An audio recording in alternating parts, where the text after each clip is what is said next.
नमो नमः भवतां सर्वेषां हार्दिकं स्वागतम। आप सभी का संस्कृत सोपानम में फिर से बहुत बहुत स्वागत है। आशा करता हूँ कि आप सब अच्छे हैं। मैं भी एकदम बढ़िया हूँ। और हमारी मंत्रों की इस श्रृंखला में आज ये चौथा वीडियो है और आज हम देवी लक्ष्मी, तो जो हमारी समृद्धि की देवी हैं, उनका एक मंत्र लेंगे, उसके अर्थ को समझेंगे। तो चलिए बिना किसी देरी के आज का वीडियो चालू करते हैं। तो चलिए माता लक्ष्मी, इनकी स्तुति में, इनकी वंदना में जो एक मंत्र है उसको आज हम देखते हैं। मंत्र कुछ ऐसा है। विष्णु प्रिये नमस्तुभ्यम जगद्धिते आर्तिहंत्री नमस्तुभ्यम समृद्धिम कुरु मे सदा। तो यही हमारा पहला शब्द है नमस्तुभ्यम, क्योंकि नमः और तुभ्यम की साष्टांग प्रणाम तुम्हारे लिए। तो देवी से हम संबोधन करते हुए कह रहे हैं कि देवी आपके लिए मेरा साष्टांग प्रणाम। ये सकार संधि की वजह से ये विसर्ग ये बदल के ये सकार ये चीज हो जा रही है, तभी ये जुड़ के नमस्तुभ्यम ऐसा हो जा रहा है। ठीक है। और तुभ्यम भी मैं आशा करता हूँ आपको पता है, जो मध्यम पुरुष जब हम किसी से बात कर रहे होते हैं तो उनके लिए जो सर्वनाम होता है युष्मत सर्वनाम, जिस सर्वनाम से हमारा ये त्वम कि तुम ये निकला है, उसी से त्वाम निकला है, तो उसी का ये चतुर्थी विभक्ति का रूप है तुभ्यम, तुम्हारे लिए। कहने का मतलब कि मेरा नमन आपके लिए, उसी भाव में। और बार बार ये बस रिपीट इसलिए हो रहा है कि उसी चीज को बार बार कह रहे हैं, अलग अलग जब नाम से संबोधन कर रहे हैं हम देवी लक्ष्मी का, जिसमें पहला नाम है विष्णु प्रिय।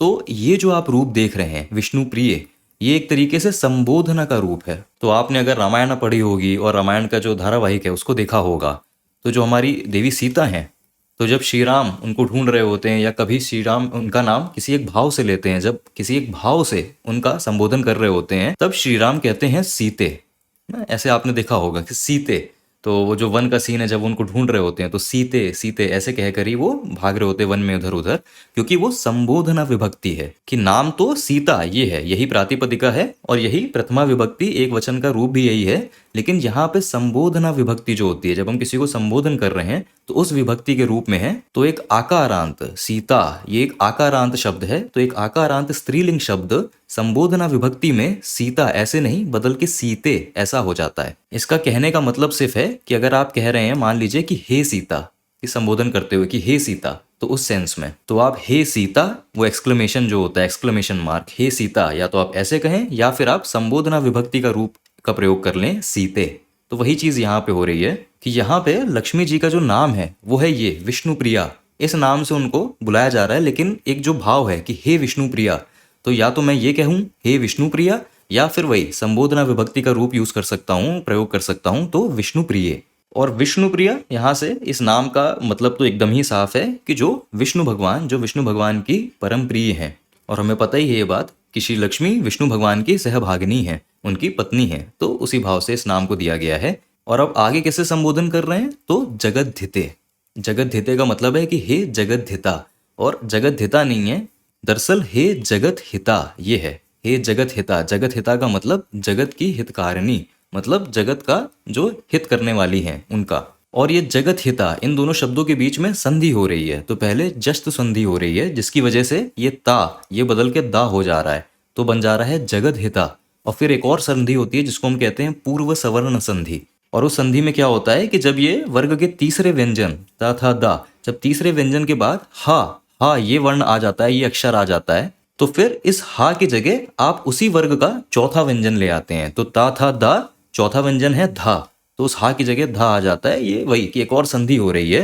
कहने का मतलब है कि जगत हिता ये हमारे शब्द हैं, संधि की वजह से ये बदल जाते हैं जगत हिता इसमें। तो कहने का मतलब है कि जगद्धिता ये नाम है जो लक्ष्मी जी के लिए हम प्रयोग कर रहे हैं, और जगद्धिते ये इसी प्रातिपदिका का संबोधना विभक्ति का रूप है जगद्धिते। क्यों? क्योंकि मैं कहना चाहता हूं कि हे जगद्धिता, हे जगत हिता, तो वही नाम। ठीक है, तो बस ये संधि और विभक्ति के खेल हैं। मतलब जगद्धिते से यही है कि हे जगत की हितकारिणी, हे जगत का हित करने वाली। और लक्ष्मी जी जगत का हित करने वाली इसलिए है क्योंकि हम ऐसा मानते हैं कि गॉडेस जो लक्ष्मी है वो she is a goddess of wealth. हम ऐसा कहते हैं कि वो धन धान्य की देवी है। लेकिन धन धान्य की देवी सिर्फ ऐसा नहीं कि मटेरियल वेल्थ, सिर्फ पैसा और मनी और धन इसी से नहीं है, किसी भी तरीके का जो धन होता है। तो कहते हैं कि पैसे से बड़ा होता है संतोष धन।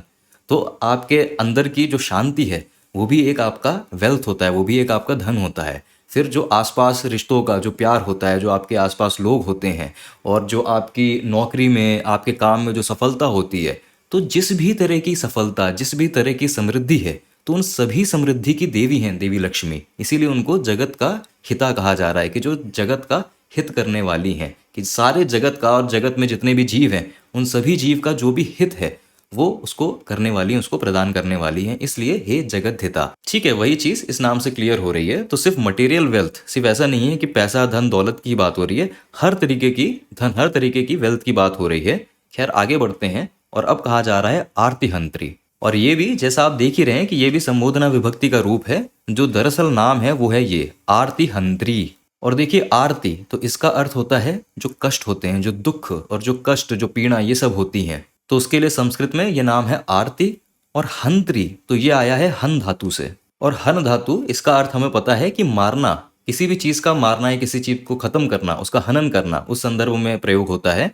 और इसी हन धातु से एक प्रत्यय जुड़ के बना है ये प्रातिपदिका हंत्र। और हंत्र का अर्थ होता है हनन करने वाला। ठीक है, जो भी हनन करता है, हनन करने वाला, वो है ये प्रातिपदिका हंत्र। लेकिन ये प्रातिपदिका पुल्लिंग और नपुंसक लिंग रूपों के लिए प्रयोग में आता है। लेकिन इसी मतलब का, हनन करने वाला, इसी मतलब का जब हमें स्त्रीलिंग के लिए प्रयोग करना होता है तो प्रातिपदिका हंत्र ये नहीं रहता है, थोड़ा सा परिवर्तन हो जाता है। स्त्रीलिंग नाम पदों के लिए प्रातिपदिका बन जाता है हंत्री। और ये चीज हमने बाकी शब्दों में भी देखी है कि जैसे क्रिय धातु से जो बना है कि काम करने वाला, तो उसको हम कहते हैं कर्तृ। कर्तृ होता है काम करने वाला। लेकिन ये भी शब्द सिर्फ पुल्लिंग और नपुंसक लिंग के लिए प्रयोग में आता है। अगर हमें कहना है काम करने वाली, स्त्रीलिंग के लिए हमें प्रयोग में लाना है, तो वहां भी कर्तरी ये प्रातिपदिका बन जाता है। तो उसी तरीके से जो ये हंत्री, ये प्रातिपदिका है, ये हन धातु से निकला है, मतलब है हनन करने वाली, उसका खात्मा करने वाली। ठीक है। और आर्तिहंत्री तो कष्टों को हरने वाली, कष्टों का खात्मा करने वाली। ठीक है। और फिर वही बात कि हे आर्तिहंत्री, तो हम ऐसे भी कह सकते हैं, नहीं तो हम उसका संबोधना विभक्ति का रूप का प्रयोग कर सकते हैं।